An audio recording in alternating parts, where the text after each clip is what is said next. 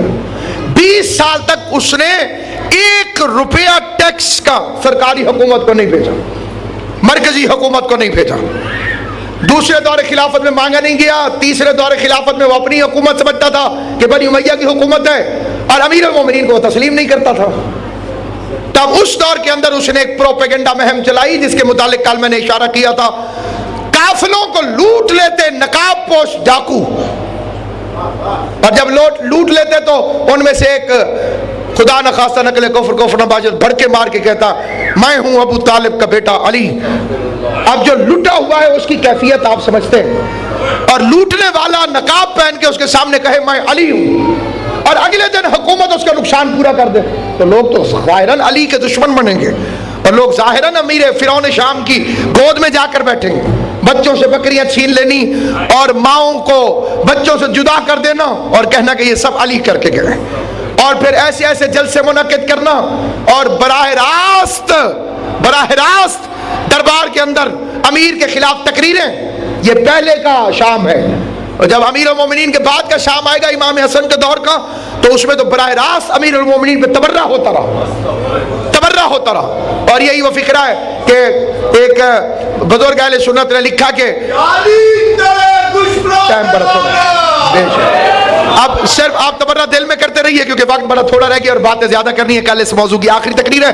ایک بزرگ نے لکھا کہ اللہ حضرت عمر بن عبدالعزیز پر رحمت کرے، اس نے علی پہ تبرہ بند کرایا۔ میں نے کہا یہ آپ کا عین انصاف ہے، لیکن آپ تھوڑا سا انصاف اور کر لیں کہ عمر ابن عبدالعزیز پہ اللہ رحمت کرے، اس نے علی پہ تبرہ بند کرایا، اور اللہ اس پر لعنت کرے جس نے علی پر جمعے کے خطبے میں تبرہ شروع کرایا۔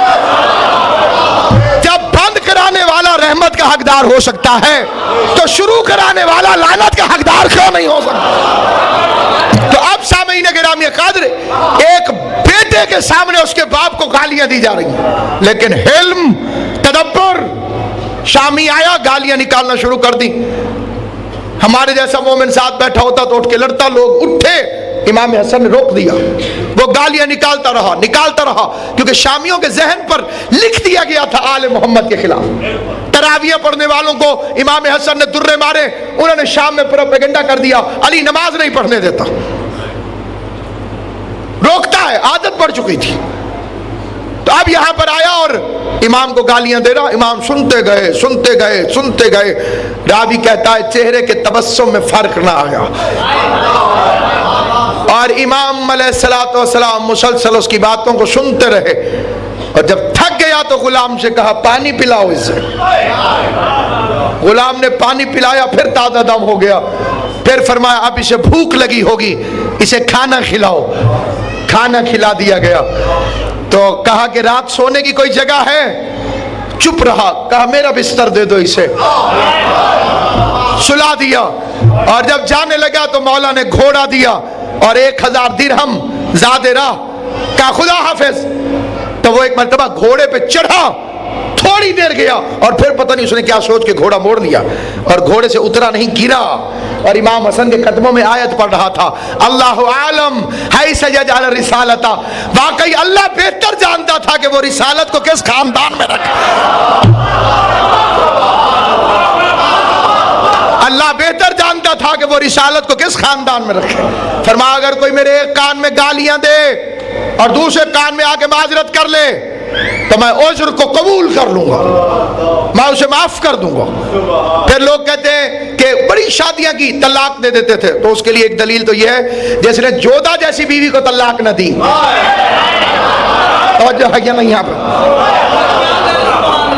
ایک فکرہ یہاں پہ پڑھا جاتا ہے کافی تعداد میں، سادات عظام عزاداران امام حسین اور بیگم قبلہ شکیل عباس صاحب۔ میں فکرہ عرض کرنا چاہتا ہوں، اگرچہ یہ فکرہ سلامت بھائی مصائب میں پڑھا جاتا ہے، میں فضائل میں پڑھنا چاہتا ہوں قبلہ جمشید نے ہر امام نے اپنے قاتل سے ایک کامن سوال کیا. 11 اماموں کے فکرے آن دی ریکارڈ ہیں. خدا بار میں کو سلامت رکھے اور ان کے ظہور میں جلدی کرے. آن دا ریکارڈ ہے ائمہ معصومین کے خاص سب یہ فکرے مشہور زمانہ امیر المومنین سے لے کر سرکار عسکری تک ایک ہی فکرہ اور 11 معصومین نے اسے ریپیٹ کیا. 11 معصومین نے مسلسل ریپیٹ کیا اور کہا اپنے قاتل سے کیا فکرہ ہے آپ کو یاد ہے؟ صرف میں یاد دلاؤں گا. کیا میں تیرا اچھا امام نہیں تھا؟ بظاہر بڑا عجیب فکرہ لگتا ہے. مولا علی ابن ملجم سے فرما رہے ہیں, امام حسن جودہ سے کہہ رہے ہیں تیرا اچھا شوہر نہیں تھا, تیرا اچھا امام نہیں تھا. کیا مطلب؟ قاتل کی بھی جرت نہیں ہوئی کہ کردار میں کوئی عیب نکال سکے. لوگ منصب پہ ریفرینڈم کرواتے ہیں, آل محمد اپنے کردار پر ریفرینڈم کرواتے ہیں, اپنے کردار پر ریفرینڈم. پھر یہ سوال پیدا ہوتا ہے جب امام کو معلوم تھا کہ یہ جودہ میری قاتل ہے تو آپ نے اسے شادی کیوں کر لی؟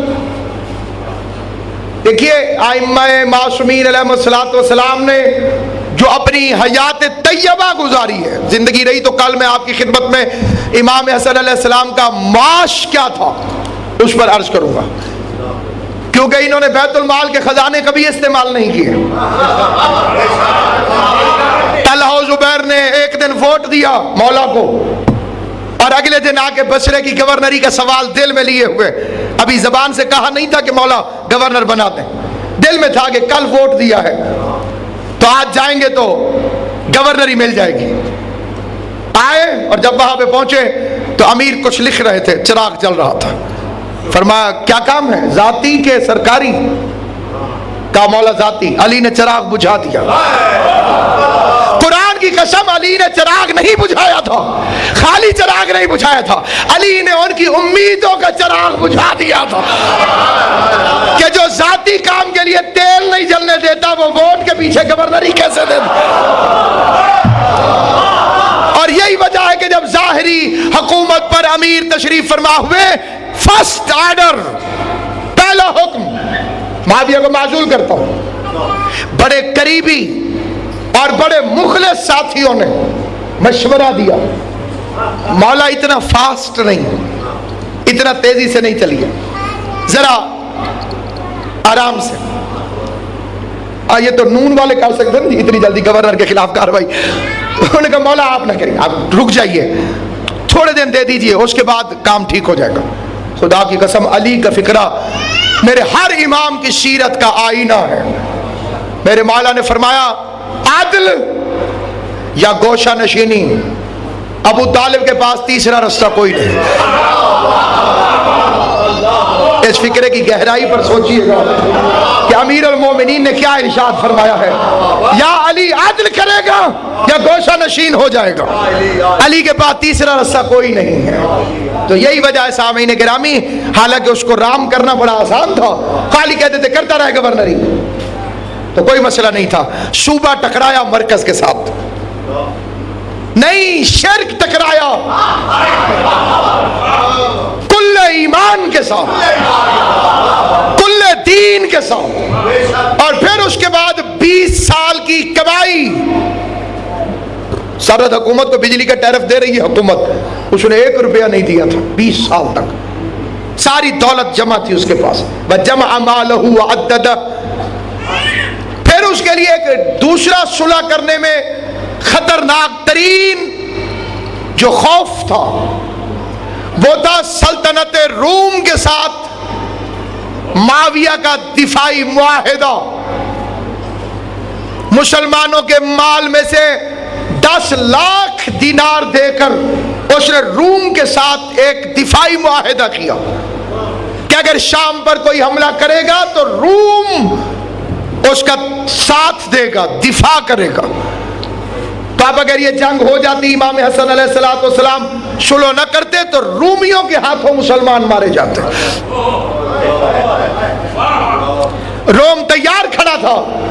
حملہ کرنے کے لیے، اور رومیوں سے اس کے جو جائز ناجائز تعلقات ہیں وہ کثیر تعداد کے اندر موجود ہے کہ فرعون شام 1 مہینے ایک جہاز بھرا ہوا مسلمانوں کی بیٹیوں کا وہ اس کمینے رومیوں کو بھیجتا تھا، اور ایک مرتبہ جب پھر جہاز آتا تھا 3 مہینے کے بعد تو پھر دولت سے بھر کے خراج دیا جاتا تھا۔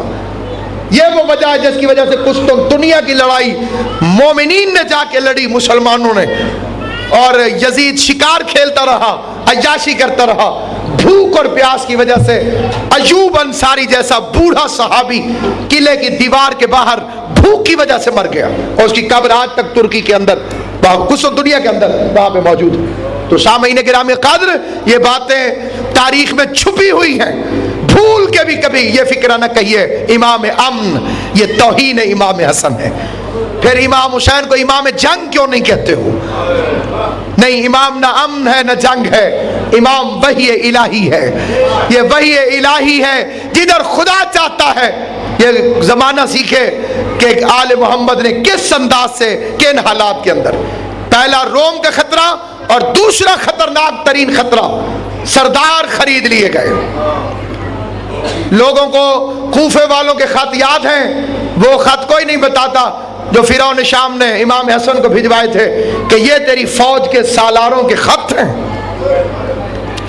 ایسا آدمی 8000 کی فوج پر کھڑا تھا امام کے لشکر میں، جو آگے کہتا تھا حسن میں تیرا ساتھ دوں گا اگر تو توبہ کر لے اور اپنے باپ پر تبرہ کر۔ تو بتائیے امام حسن کیا کرتے ہیں؟ رات کے وقت جب ایک بندے نے آگے کہا السلام علیکم یا عزل المومنین، مخلص تھا، فکرہ سخت پڑھا اس نے، خدا اس کے معاملے کو معاف کرے۔ اگلے فکرے بتاتے ہیں کہ امام اس سے راضی رہے، اس کے ان فکروں سے ناراض نہیں ہوئے، کیونکہ لوگ ظاہری حالت کو دیکھتے ہیں، ظاہر ہے کہ امام نہیں تھے۔ تو جائے مومنوں کو ذلیل کرانے والا امیر میرا سلام۔ تو امام نے اسے قریب بلایا، کہا کتنے لوگ ہو تم؟ یہ مدائن کی بات کہ مولا پورا مدائن فرزند رسول کی حمایت کے لیے تیار ہے۔ فرمایا تم 9 بندے لے کر آؤ، میں جہاد کروں گا۔ کیسے پتا چلے گا یہ 9 بندے مخلص ہیں؟ امام نے فرمایا ان سے کہنا کہ گنجے ہو کے آئیں گے۔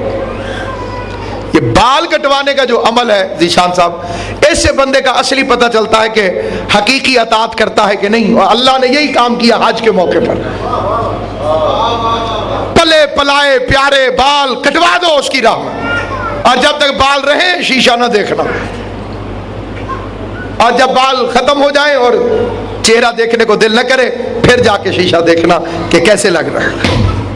اور یہی وجہ ہے کہ جب یزید کمینے نے شراب کے نشے میں امام زین العابدین کے متعلق گستاخی کرنا چاہی دربار کے اندر، اور فکر کہا یہ لڑکا کون ہے؟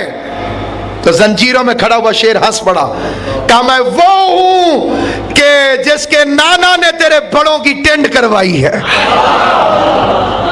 جو ہے یا نہیں، آپ خرچ کروا کے وقت اب نازک ہو گیا ہے، یہ باتیں انشاءاللہ یہیں سے میں کل آپ کی خدمت میں عرض کروں گا، لیکن یہاں پر اختتامی بات یہ عرض کر دینا ضروری سمجھتا ہوں کہ وہاں پر وہ گیا اور جب آیا تو اکیلا تھا، اپنی صرف اس نے بال منڈوائے ہوئے تھے۔ ربی بن کیس کہہ رہا تھا مولا میرے علاوہ مجھے کوئی نہیں ملا، تو کہا تو ایک ہے کیا تجھے مروا دوں؟ تو ایک ہے کیا تجھے مروا دوں؟ تو امام کی نگاہ میں جہاں شیعان علی کا تحفظ ہے، اور کل انشاءاللہ زندگی رہی تو میں اصلی ریفرنسز کے ساتھ سلو نامے کی شرائط بیان کروں گا، بکواس شامل کر دی گئی شرطوں کے اندر، اور ہماری کتابوں والے بھی بعض لکیر کے فقیر ادھر سے پکڑا اور ادھر چھاپ دیا۔ 1 لاکھ روپے مجھے دیتا رہے گا سالانہ، یہ معیار امام حسن ہے؟ حکومت چھوٹا ہے اور 1 لاکھ روپے مانگ رہا ہے۔ یہ دنیا کو کہہ دیا کہ انہیں تو بس شادیاں چاہیے تھیں، انہیں تو بس پیسہ چاہیے تھا، بس پیسہ دیتے رہو میں شادیاں کرتا رہوں، انہیں حکومت سے کیا کام؟ یہ بنی امیہ کی سازش۔ اور آج کل کے زمانے میں ان باتوں کو عام کر دیا گیا۔ پہلی شرط تھی کتاب اور سنت رسول،